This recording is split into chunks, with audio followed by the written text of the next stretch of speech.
नमस्कार, बहुत स्वागत है आपका न्यूज स्टेट एमपीसीजी का डिजिटल प्लेटफॉर्म देख रहे हैं आप। मैं हूं आपके साथ शिखा राणा और आज बात करेंगे इंदौर में एक युवक के साथ हुए हनी ट्रैप की, जिसके चलते युवक ने आत्महत्या तक कर ली। देखिए, ये पूरा मामला इंदौर से जुड़ा बताया जा रहा है, जहां एक लड़की ने एक युवक को इस कदर ब्लैकमेल किया, इस कदर युवक को उकसाया कि युवक ने आत्महत्या करना ही ठीक समझा। युवक की अचानक तबीयत खराब होती है, युवक को अस्पताल लेकर जाते हैं। जो उसके ड्राइवर हैं, वो अस्पताल लेकर जाता है और पता चलता है कि युवक मर चुका है, यानी कि अस्पताल में युवक की मौत हो गई।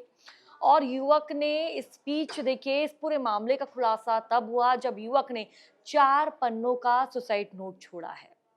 इस सुसाइड नोट के जरिए युवक ने तमाम वो बातें कही है कि युवक परेशान चल रहा था, कौन युवक को परेशान कर रहा था, युवक अ, किसके चलते इतना परेशान हो गया कि उसने आत्महत्या जैसा बड़ा कदम उठाया।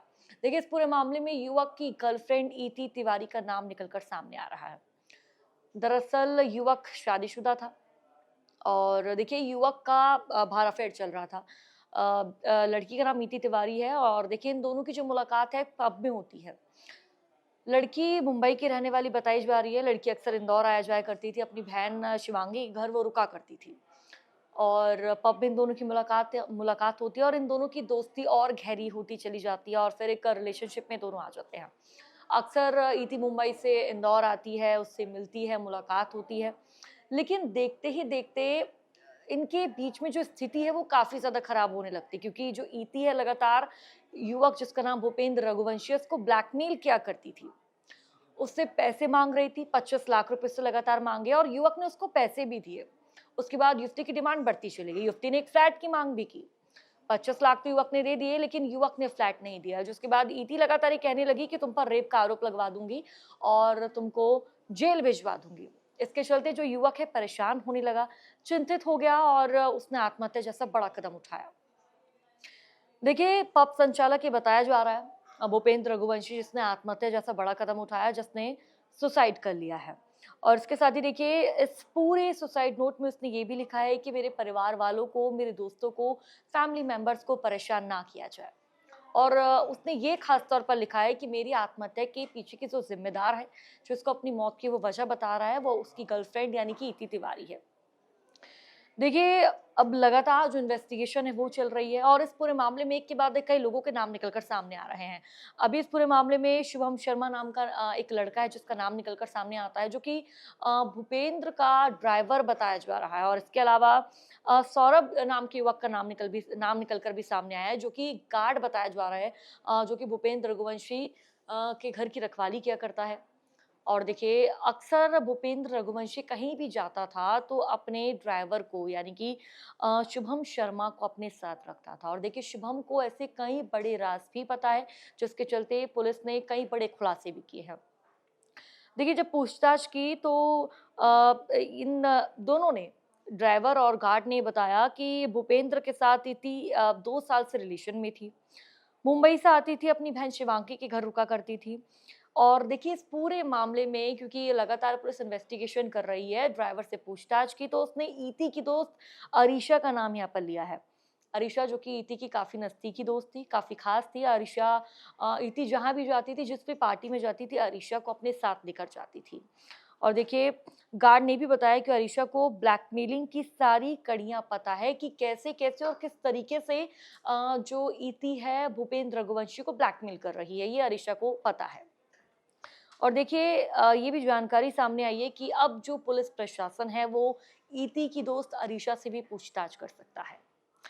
तो माफ़ कीजिएगा, देखिए, जो इति है, इति तिवारी, वो भूपेंद्र के साथ हाई प्रोफाइल पार्टियों में जाया करती थी।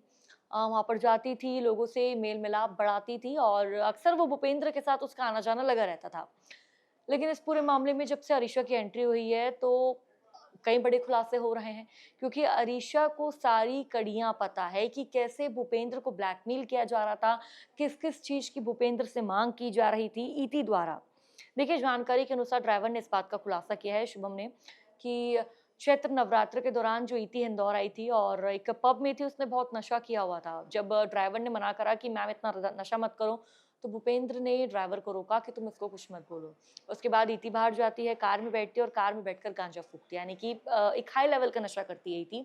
और जानकारी के अनुसार हाल फिलहाल में भूपेंद्र का बर्थडे था, इति वहां पर मौजूद थी। इन दोनों के बीच पहले सही से बातचीत हो रही होती है, फिर इन दोनों के बीच कहासुनी होने लगती है और कहासुनी लड़ाई झगड़े में तब्दील हो जाती है। हालाँकि ये भी जानकारी कि उस दौरान भी शुभम भूपेंद्र अपनी गाड़ी भेजता है, यानी कि शुभम जो उसका ड्राइवर है वो गाड़ी चलाता है और इति और उसकी दोस्त को घर छोड़कर आता है। और अक्सर ये भी जानकारी सामने आई जब इति मुंबई की फ्लाइट पकड़ती थी, जो शुभम शर्मा है जो ड्राइवर है वही इनको छोड़ा करता था एयरपोर्ट। और देखिए एक के बाद एक कई बड़े खुलासे हो रहे हैं, लेकिन फिलहाल बड़ा खुलासा ये कि इति लगातार रेप में फंसाने की धमकी दे रही थी कि मैं तुम्हें रेप में फंसा दूंगी, पैसे दो, लगातार पैसे उससे ऐंठ रही थी, जिसके चलते जो भूपेंद्र है वो काफी ज्यादा परेशान रहने लगा।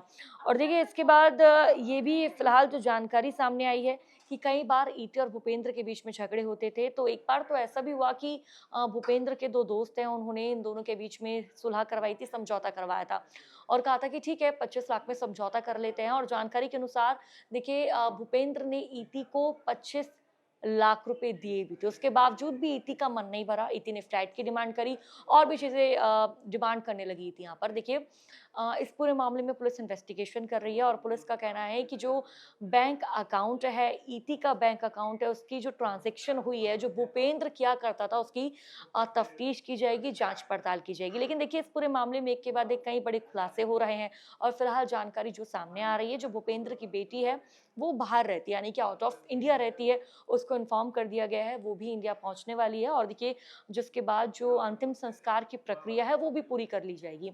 लेकिन इस पूरे मामले ने सबको हैरान कर दिया कि किस तरह एक युवक लड़की से मुलाकात करता है, उसके साथ रिलेशनशिप में आता है और वो एक ट्रैप में फँसता चला जाता है। पहले इति की डिमांड छोटी हुआ करती थी, लेकिन धीरे-धीरे इति की जो डिमांड है वो बढ़ने लगी।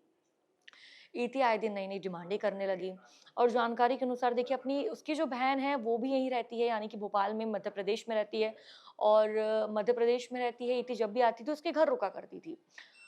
और लगातार देखिए मोस्टली ऐसे लोग हैं भूपेंद्र के जो नोन में है, उसके जो दोस्त हैं, उसके जो साथी हैं, जो उसके सहयोगी हैं, जो उसके साथ काम करते हैं, वो सब इति को जानते थे।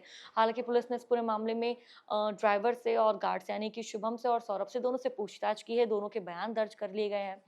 लेकिन अब जो इति की दोस्त है, यानी कि अरीशा है, उसका बयान लेना बाकी है। पुलिस उससे भी इन्वेस्टिगेशन करेगी और देखिए ये कहा जा रहा है कि अरीशा जो बयान देगी वो कहीं न कहीं एक बड़ी कड़ी को, एक बड़ी लिंक को जोड़ेगा। अब देखना होगा इस पूरे मामले में और क्या नया मोड़ सामने आता है, इन्वेस्टिगेशन में किन-किन व्यक्तियों के नाम निकल कर सामने आते हैं। लगभग अभी की बात करें तो 5 से 6 ऐसे व्यक्ति हैं जिनके नाम निकल कर सामने आ चुके हैं। 2 से 3 तो भूपेंद्र रघुवंशी के दोस्त हैं, 1 अरीशा की दोस्त है, 2 भूपेंद्र के यहाँ जो काम करते थे उसका ड्राइवर और गार्ड है। लेकिन इस पूरे मामले में पुलिस का कहना है कि और भी बड़े जो खुलासे हैं वो हो सकते हैं, नाम निकल कर सामने आ सकते हैं और उसके बाद ही इस पूरी गुत्थी को पुलिस सुलझा पाएगी।